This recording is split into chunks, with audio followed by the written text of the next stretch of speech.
વિશ્વ પર્યાવરણ દિવસ નિમિત્તે ગુજરાતના રાજ્યપાલ આચાર્ય દેવવ્રતજીએ ઉમરગામ તાલુકાના દેહરી ગામે વૃક્ષારોપણ કરીને પર્યાવરણ સંરક્ષણનો સંદેશ આપ્યો હતો। આ પ્રસંગે સ્થાનિક તંત્ર દ્વારા 1 એકરમાં 10,000 વૃક્ષોના રોપાઓનું વાવેતર તથા તેના જતનનું આયોજન કરવામાં આવનાર હોવાનું રાજ્યપાલશ્રીને જણાવાયું હતું।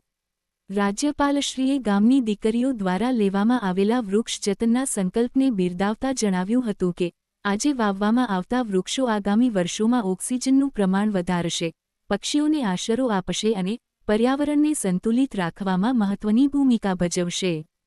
તેમણે જણાવ્યું કે ગ્લોબલ વોર્મિંગના કારણે સમગ્ર વિશ્વ અનેક પડકારોનો સામનો કરી રહ્યું છે, જેના નિવારણ માટે વૃક્ષારોપણ અને તેનું જતન અત્યંત જરૂરી છે। વૃક્ષ દેવતા સમાન છે અને તેનું જતન કરવું એ ઈશ્વરીય કાર્ય છે, તેમ તેમણે જણાવ્યું હતું। રાજ્યપાલશ્રીએ ગ્રામજનોને સંબોધતા કહ્યું કે આપણા વડીલોએ વાવેલા વૃક્ષોનો લાભ આજે આપણે લઈ રહ્યા છીએ, ત્યારે ભાવિ પેઢી માટે વધુમાં વધુ વૃક્ષો વાવી તેનું સંરક્ષણ કરવું આપણી નૈતિક જવાબદારી છે।